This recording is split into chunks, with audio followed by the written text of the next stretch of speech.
নমস্কার বন্ধুরা, আমি তুহিন রিভিউলজি চ্যানেলে আপনাদের প্রত্যেককে স্বাগত জানাই। এখন কথা বলবো কাংলুদের মাস্টারপিস সিনেমা বরবাদ নিয়ে। তা অ্যাকচুয়ালিতে তাদের বাবার সাথেই আমরা এখন সেই কাজটাই করছি, কিন্তু আমরা তাণ্ডব করে বরবাদ করেছি এখানটায়। মানে গরিবের জনি সিনস এখানটায় কিন্তু বরবাদ করে তারপর তাণ্ডব করবে, মানে ঘুরিয়ে কানটা ধরবে, মানে সোজাভাবে কান ধরতে পারবে না, এরকম অবস্থা তাদের। তাই এই সিনেমাটা মানে দেখতে দেখতে একটাই কথা ভাবছিলাম যে এই সিনেমাটা গরিবের যে জনি সিনস এই সিনেমাতে অভিনয় করেছে, তাকে ওই পার বাংলায় মেগাস্টার বলে ডাকা হয়, কাংলুদের মেগাস্টার। তা সেই জায়গার থেকে দাঁড়িয়ে তারই একটা ঘটনা ঘটেছিল মেলবর্নে, এবং সেই ঘটনার থেকেই ইন্সপায়ার্ড হয়ে ডিরেক্টর এই সিনেমাটাকে বানিয়েছিল। কারণ মেলবার্নে যেই ঘটনা ঘটেছিল আপনারা গুগল সার্চ করলেই পেয়ে যাবেন, যার জন্য সিনেমাটা শেলফডি হয়ে গেছে, পরবর্তীকালে আর সিনেমাটা হলোই না। অপারেশন কি একটা যেন সিনেমাটার নাম ছিল, বাট সিনেমাটার নামটা এখন আমার মনে পড়ছে না। সে যাই হোক, এবার ওইখান থেকেই আমার দেখে মানে সিনেমাটা দেখতে দেখতে ভাবছিলাম যে ওই ক্যারেক্টারটাকেই, মানে সরি, ওই রিয়েল ইনসিডেন্টকেই কেন্দ্র করে হয়তো এই ক্যারেক্টারটাকে তৈরি করেছে, এবং শাকিব খান নিজের চরিত্রে নিজেই অভিনয় করেছে এরকম মনে হচ্ছে। তো এক কথা বলতে গেলে এই সিনেমাটা তো অতীব জঘন্য একটি সিনেমা, এবং তার থেকেও বড় কথা ওপারে বাংলার একজন স্বনামধন্য রিভিউয়ার আছে, যাকে মানে ইন্ডিয়ার থেকে পুরোপুরি ভাবে ব্যান্ডি করে দিয়েছে, তার চ্যানেল এখন আর দেখা যাবে না, এবং খুবই ভালো। এবং এখানকার যে বড় ইউটিউবার সে একদিন একটা জিনিস অ্যাড্রেস করেছিল যে তার ইংলিশ যে কথাগুলো বলে এমনভাবেই বলে যে ওনার পর্ন দেখে সে ইংলিশ কথা শিখেছে, এবং সে সেইভাবেই ডেলিভারি করে, আপনারা দেখলে হয়তো বুঝবেন। সেই ইউটিউবার মানে আমাদের যখন অ্যানিমেল বেরিয়েছিল সে বলেছিল ছাত্রীদের মাস্টারপিস, এবং সেই ছাত্রীদের মাস্টারপিস দেখে যখন এই কাংলুদের মাস্টারপিস সিনেমা তৈরি করা হচ্ছে, তখন এরা লুটে পুটে খাচ্ছে সেই সিনেমাগুলোকে, তখন চেটে পুটে খাচ্ছে, এবং তখন বলছে যে বাহ কি মাস্টারপিস সিনেমা। কিন্তু সেই কিন্তু আমাদের সিনেমাকে বলেছিল যে ছাত্রীদের মাস্টারপিস। তার মানে ভাবছেন যে হিপোক্রিসি এদের মধ্যে কতটা ভরে ভরে আছে, এবং যেই দেশ অ্যাকচুয়ালিতে এদের উপর অত্যাচার করেছে তাদেরকে এখন বাবা বানিয়ে রেখেছে, এবং এরা দেখি তিনবার দেশ স্বাধীন করেছে, একবার 1947, একটা 1971 সালে, এখন 2024-এ এরা স্বাধীন করেছে, পরবর্তীকালে আরো 10বার এদের দেশ স্বাধীন হবে, এমনই অবস্থা। তাই এই সিনেমাটা খুবই জঘন্য সিনেমা, এবং মেহেদী হাসান হৃদয় সে সব জায়গায় বলে বেরিয়েছে অ্যাকচুয়ালিতে যে আমি এই সিনেমাটাকে মানে অ্যানিমেল থেকেই বানিয়েছি, এবং অ্যানিমেলের থেকে নিয়েছে, এবং পুষ্পার থেকে ওই ওয়াইল্ড ফায়ারের ওই ডায়লগটা চুরি করেছে, তারপর হচ্ছে কেজিএফ এর থেকে ওই ডায়লগটা ম্যা কামিং ওই ডায়লগটা চুরি করেছে, যেটা জিতু সেনগুপ্ত সিনেমাতে অ্যাকচুয়ালিতে বলছিল।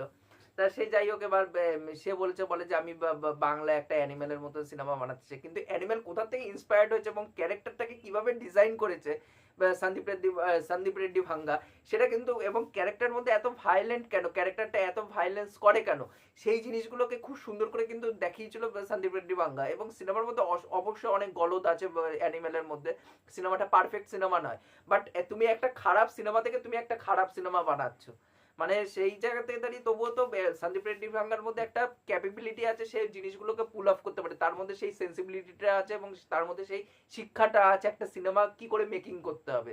এখানে তো সেই মানে শিক্ষাটাও নেই, মানে অ্যানিমেলে যা দেখি যে হুবহু তুমি সেই সিনটাকে টুকে দাও। মানে ওই মানে আজিজ হক যখন লাস্টে যখন ওই পোস্ট ক্রেডিট সিনে মারতে যাবে একজনকে, ওই যে কাটানাটাকে নিয়ে মারবে, বাথরুমে দুইজন সর্দারজিকে আটকে রেখে দিয়েছিল, ওইখানে যেরকম একটা মানে ক্যামেরাটাকে অ্যাস্থেটিক্যালি যেরকম ভাবে দেখানো হয়েছে, এখানটাও সেরকম একটা মিনি কাটানা নিয়ে যখন একজনকে মারতে হবে, সেম জিনিস, সেম কোরিওগ্রাফ করা ক্যামেরার অ্যাঙ্গেল গুলো। তাহলে কি ভাবুন যে একটা সিনেমার ক্যামেরা অ্যাঙ্গেল কিভাবে রাখা হয়েছে সেটাকেও পর্যন্ত চুরি করে নেওয়া হয়েছে। এবং মেহেদী হাসান হৃদয় সে বরাবর বলেছে আমি বাংলার জন্য বরবাদ বানাতে, সরি অ্যানিমেল বানাতে চাইছি, এবং সে যদি এখন বুক ঠুকে না বলে যে আমি অ্যানিমেলের থেকে নিয়ে অ্যাকচুয়ালি এই সিনেমাটাকে বানিয়েছি, কারণ চুরি করে অ্যাকচুয়ালি এই সিনেমাটাকেই বানানো হয়েছে অ্যানিমেল থেকে। এবার যদি চুরি যদি মানে করেছি সেটা যদি বুক ঠুকে সবার সামনে যদি না বলতে পারি, পরবর্তীকালে প্লেগারিজমের একটা অ্যাঙ্গেল চলে আসবে, পরবর্তীকালে আমরা কেস খেয়ে যাবো, এর জন্য সে কিন্তু সেই জিনিসগুলোকে অ্যাড্রেস করে দিয়েছে। যেরকম আমাদের রাহিয়ান রাফি তুফানের ক্ষেত্রেও করেছিল, যে তুফানে যেরকম চুরি করে দিয়েছিল হুবহু অনেকগুলো সিন চুরি করে নেওয়া হয়েছিল, ডাঙ্কির থেকে একটা গান চুরি করে নেওয়া, যে গানটা তো আবার জালিমার থেকে একটা গান চুরি করে, মহামায়া না কি যেন গানটার নাম, ওই গানটাকে ওই রাজস্থান বলছে কেন, ওই বালিয়াড়ি এলাকায় সেইভাবে শুট করা হয়েছে। তারে মানে আপনারা প্রত্যেকটা সিনেমা সিন বাই সিন আমাদের ইন্ডিয়ান সিনেমা থেকে নিয়ে বানাবেন, আপনারা সিনেমা চুরি করবেন সিনেমা, আর একটা টাইমে তো এই নায়কই আনঅফিসিয়াল রিমেক তাদের ওখানটায় করেছে, প্রচুর সিনেমার মানে সাউথের সিনেমা প্রচুর আনঅফিসিয়াল রিমেক হয়েছে, সেগুলোকে চুরি বলা যেতে পারে কাইন্ড অফ। এবার সেই জায়গার থেকে দাঁড়িয়ে আমাদের ইন্ডিয়ান সিনেমার থেকে চুরি করবা, সবকিছু করবা, আবার ইন্ডিয়াতে এসেই মানে শ্যুট করবা। আমাদের এই ফিল্ম সিটি বলো বা রামোজি ফিল্ম সিটি, আমাদের কাছে ইন্ডিয়াতে তো নিজস্ব ফিল্ম সিটি আছে যেখানটায় আলাদা করে শ্যুট করতে পারি, আপনাদের বাংলাদেশে নেই কেন? তাহলে আপনারা বাংলাদেশে করুন। তার মধ্যে যে সিনেমাটোগ্রাফার শাইলেশ, তাকে ক্রেডিট না দিয়ে অন্য একজন যে সিনেমাটোগ্রাফারের সব বোঝে না তাকে গ্রাফারের জায়গায় তার নাম বসিয়ে দেওয়া, এগুলো তো আপনারাই করেছেন এই নোংরা খেলাগুলো। এবার আমরা বললে সেই জিনিসগুলো তো দোষ হয়েই যায় আমাদের। আর তার থেকেও বড় কথা হচ্ছে যে আমি একটা জিনিস এখানটা অ্যাড্রেস করতে চাই ছোট্ট করে, যে এখানটা এসে শ্যুট করবে, এখানকার সিনেমার থেকে ইন্সপায়ার্ড হয়ে তারা সিনেমা বানাবে। এবার যখন আমাদের দেশে যখন একটা খারাপ সিচুয়েশন হবে বা কিছু হবে, তখন আমাদের দেশকেই উল্টাপাল্টা কথা বলা হবে, আমরা পাকিস্তান যেটা করছে সেটা খুব খারাপ, হেনা তেনা, মানে আমাদের দেশকে আপনারা বলে যাবেন, তখন আমরা কিছু বলতে পারবো না, কিন্তু আপনাদের দেশের বেলায় বলতে গেলে তখনই তো ভাই আমাদের দোষ হয়ে যায়। যখন আপনাদের ওখানে স্টুডেন্ট প্রোটেস্ট হয়েছিল, আমি নিজেও সরব হয়েছিলাম ওই বিষয়টা নিয়ে, এবং অন্যান্য যারা আমাদের মানে ইন্ডিয়ার লোকজন আছে তারা কিন্তু এই বিষয়টাকে নিয়ে সরব হয়েছিল। তো এই যে হিপোক্রিসি আপনারা দেখাচ্ছেন, তাহলে তো ভাই আমাদের দেশকে নিয়ে যখন খারাপ বলবেন তাহলে তো পাল্টা জবাব তো আপনাদের খেতে হবে।